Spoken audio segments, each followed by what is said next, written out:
Monk Eastman. At the dawn of the 20th century, before the Mafia or the Prohibition legends, there was Monk Eastman, born Edward Eastman in New York City around 1875, a brawler who turned the city's slums into a battlefield. He started with petty theft and street fights, then built a gang of up to 1,200 men, controlling Manhattan's Lower East Side.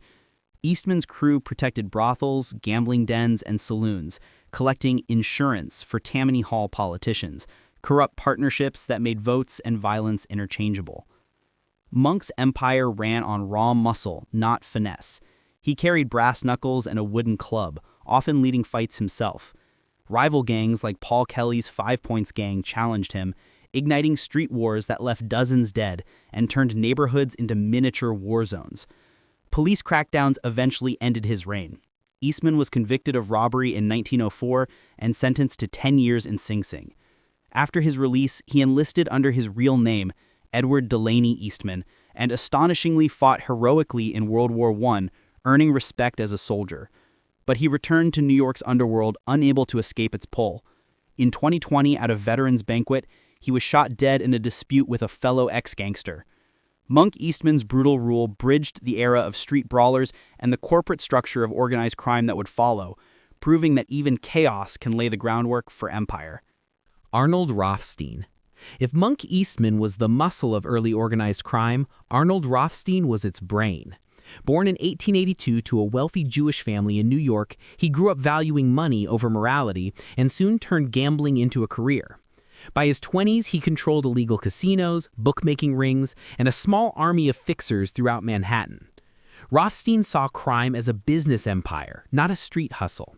He financed bootleggers, loaned money to gang leaders, and taught a generation of underworld names, including Lucky Luciano and Meyer Lansky, how to think like CEOs. His most infamous move came in 1919 when he allegedly fixed the World Series, paying players to throw the championship. Though never proven in court, the scandal made him both feared and famous, the model of the untouchable gentleman gangster. During Prohibition, Rothstein bankrolled liquor networks stretching from Canada to the Caribbean, pioneering a national crime structure. But greed never rests easy. In 1928, he was shot in a Manhattan hotel over a high-stakes poker debt. He refused to name his killer before dying 2 days later. Rothstein transformed American crime from street violence to organized capitalism. Every mob accountant, casino investor, and black market financier since follows the playbook he wrote.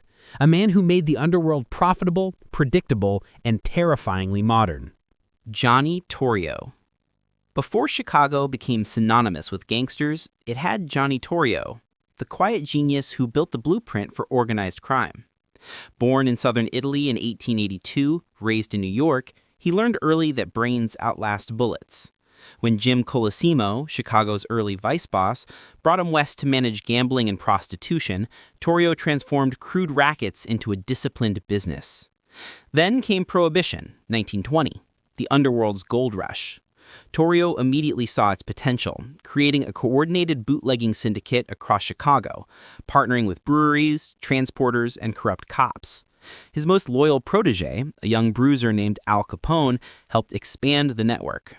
After Colosimo's suspicious murder, Torrio took full control, reigning calmly over an empire worth millions. But in 1925, an assassination attempt nearly killed him.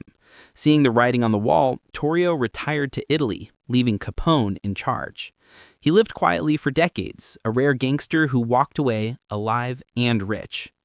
Torrio's genius was organization. He turned street thuggery into corporate crime, with managers, territories, and budgets. Without him, there would have been no Capone. He built the system others merely exploited. Al Capone. Then came the legend himself, Alphonse Al Capone, the face of Prohibition America.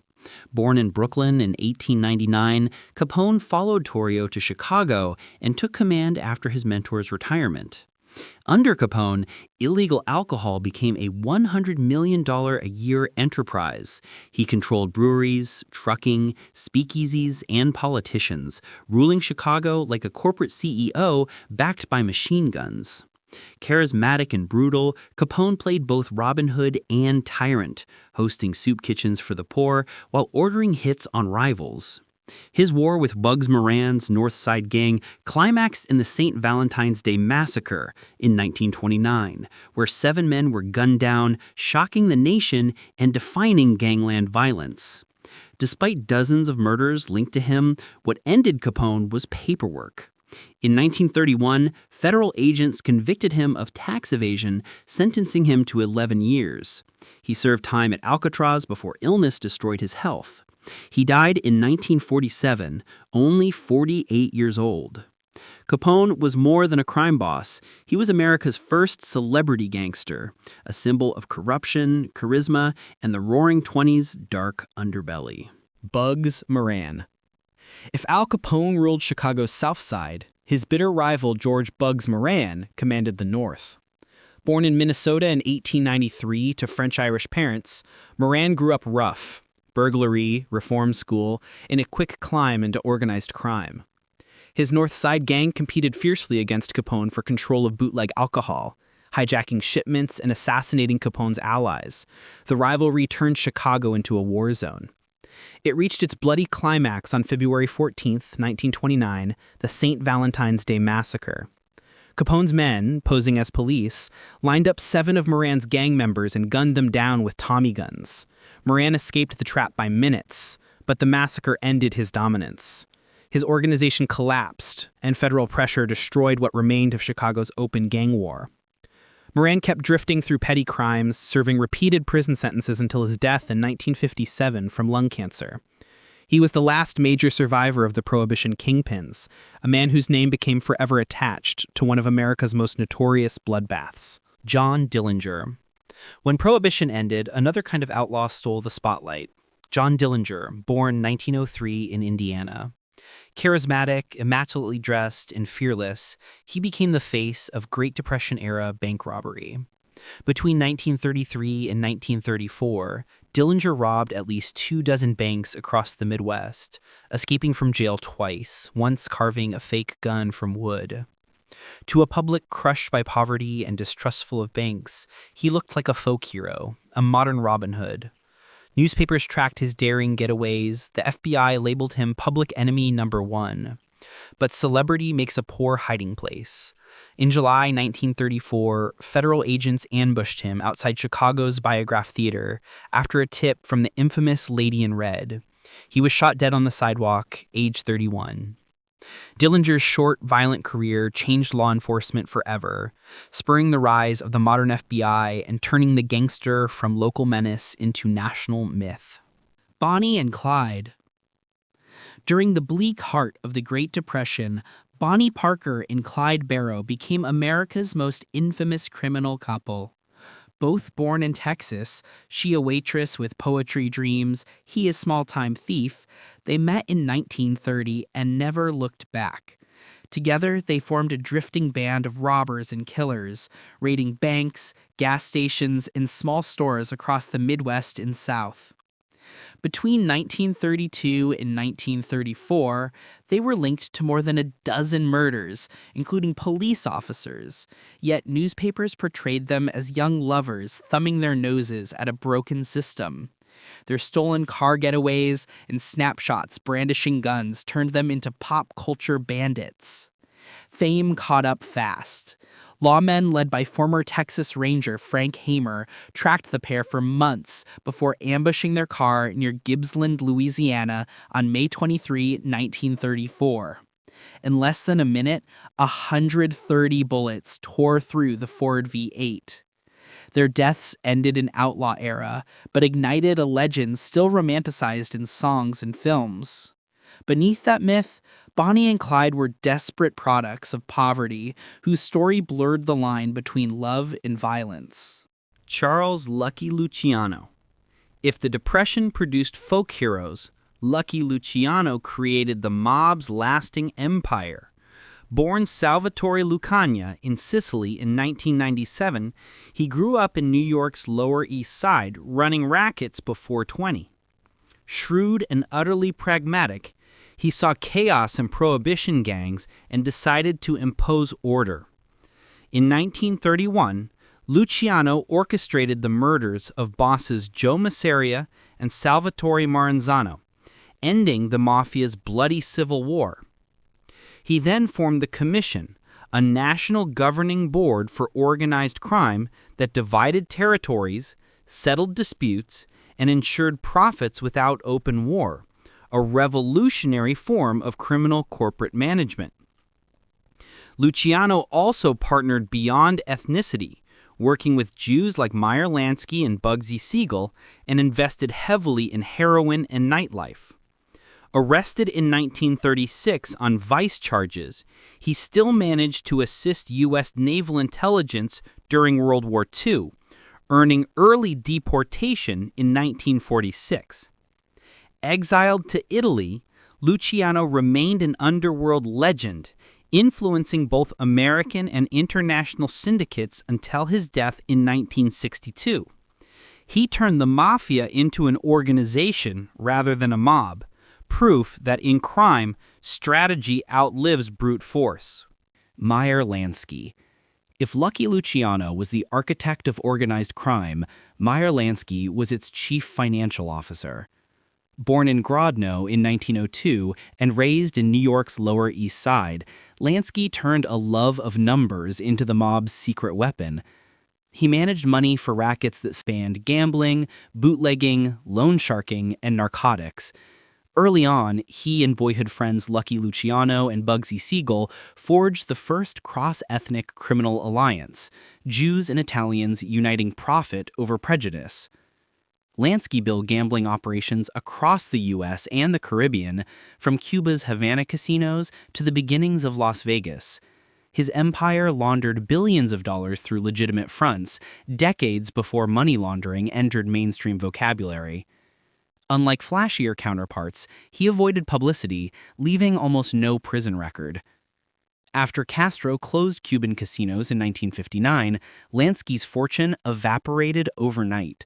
He retired quietly under investigation, but never convicted. When he died in 1983, the IRS found only a fraction of the billions he'd earned. Lansky proved that brains, not bullets, could make the Mafia endure, and that the accountant might be more dangerous than the gunman. Bugsy Siegel. Charismatic, reckless, and lethal, Benjamin Bugsy Siegel was the mob's first celebrity visionary. Born in Brooklyn in 1906, he started as a teenage enforcer in Lansky's crew, running bootlegging routes during Prohibition. In 1931, he joined Luciano's new commission, serving as the armed muscle that kept rivals in line. But Siegel wanted glamour. By the 1940s, he moved to California, mingling with Hollywood elites while expanding mob operations in gambling and union rackets. His greatest and fatal gamble was the Flamingo Hotel in Las Vegas. Conceived as a luxury desert resort, it went massively over budget, costing more than $6 million, a fortune for the time. When profits stalled, mob investors lost patience. In 1947, Siegel was gunned down in Beverly Hills, shot through the window of his girlfriend's home. Within hours, his partners seized the Flamingo, which soon made millions and launched the modern Las Vegas Strip. Siegel became both cautionary tale and icon, the dreamer who saw the mob's future in neon lights and paid for it with his life. Vito Genovese, ruthless ambition made Vito Genovese one of the most feared mafia bosses of the mid-20th century. Born in Italy in 1897, he immigrated to New York and rose rapidly under Torrio, Luciano, and Lansky. When Luciano was imprisoned in 1936, Genovese became acting boss of their vast operation, but his hunger for control soon exceeded his caution. He fled to Italy in 1937 to avoid a murder charge, allied himself with fascist officials during World War II, and returned to the U.S. after the conflict, miraculously avoiding serious punishment. By the 1950s, he muscled aside rivals to seize full command. Under his leadership, the Luciano family became the Genovese crime family, the most powerful in America. But Genovese's arrogance caused his undoing. In 1957, his push to dominate narcotics ignited the Appalachian Meeting when dozens of mob leaders were caught by police, blowing the Mafia's secrecy apart. The following year, he was convicted on heroin trafficking charges and imprisoned for life. He died in 1969. Genovese's rise and fall marked the moment when the Mafia's shadow empire burst into public view, a reminder that power in organized crime rarely ends peacefully. Carlo Gambino. If Genovese ruled by terror, Carlo Gambino built an empire through patience and quiet precision. Born in Sicily in 1902, he arrived in America at 19 and joined New York's Castellammarese clan. Surviving the mob wars of the 1930s, Gambino kept a low profile, specializing in shipping and garment industry rackets. When boss Albert Anastasia was assassinated in 1957, Gambino calmly stepped in to run the family that still carries his name. For nearly 2 decades, he stayed out of headlines while expanding into labor unions, construction, and Atlantic City casinos. His disciplined management made the Gambino family the richest of New York's 5 families, earning an estimated $500 million a year by the early 1970s. Authorities struggled for decades to tie him to any crime. He was arrested only twice and never served major time. Gambino's reign proved that subtle leadership could outlast violence. He died peacefully at his Long Island home in 1976, something almost unheard of for a mob boss, and left behind a dynasty that defined American organized crime for a generation. John Gotti. The criminal empire Carlo Gambino built eventually produced its flashiest heir, John Gotti, the man the tabloids dubbed the Dapper Don. Born in the Bronx in 1940, Gotti rose through the Gambino family by audacity and charm as much as brutality. He engineered the 1985 assassination of boss Paul Castellano outside Sparks Steakhouse, then took top control amid media frenzy. Unlike the shadowy dons before him, Gotti adored attention. He wore $1,000 suits, tipped reporters at court, and basked in local celebrity. For a while, he seemed untouchable. Jury tampering and witness intimidation won him 3 successive acquittals, earning the nickname the Teflon Don. Federal estimates suggested the family under him earned $500 million annually from construction kickbacks, loan sharking, and gambling. But in 1992, undercover tapes from his lieutenant, Sammy the Bull Gravano, destroyed the myth. Convicted on 13 counts, including 5 murders, John Gotti received life without parole and spent the rest of his life in federal prison, dying in 2002 of cancer. Gotti had glamorized organized crime for an era, turning a secret fraternity into pop spectacle, and, by doing so, helped bring about its fall. Whitey Bulger. Far from New York's mob wars, James Whitey Bulger ruled Boston's underworld with cold calculation. Born in 1929 in South Boston's rough housing projects, he joined the Irish mob early, survived Alcatraz, and by the 1970s led the Winter Hill Gang, controlling illegal gambling, drug trafficking, and extortion across New England. Bulger's true power came from his secret partnership with the FBI. Acting as an informant, he eliminated rivals while agents fed him protection.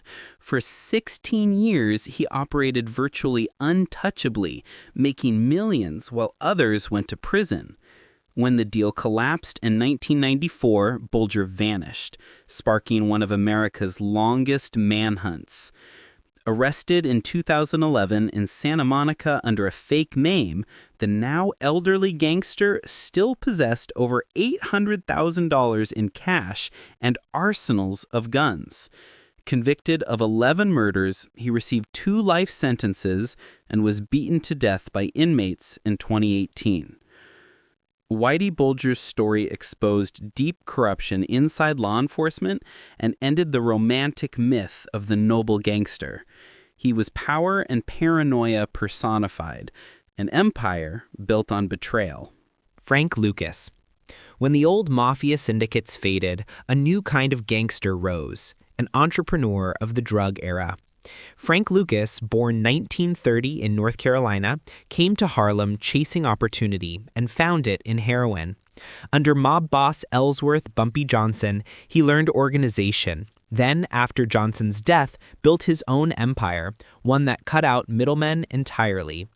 Lucas smuggled pure heroin from Southeast Asia during the Vietnam War, allegedly using warplanes and soldiers' coffins, a claim he later moderated but never fully denied. The product, Blue Magic, was twice as pure and far cheaper than what rivals sold. At the height of the 1970s trade, his operation reportedly earned over $1 million a day and pumped millions more into Harlem's streets. He flaunted success with mink coats and luxury cars, but also sponsored community programs, feeding the same neighborhoods gutted by his drugs. In 1975, after an undercover raid, Lucas was convicted on drug trafficking charges and sentenced to 70 years. Turning government witness, he helped expose corrupt police and mob connections, winning early release. Frank Lucas's life captured the transformation of organized crime, from bootleg whiskey and gambling to global narcotics, showing how ambition and addiction fused into one of America's darkest success stories.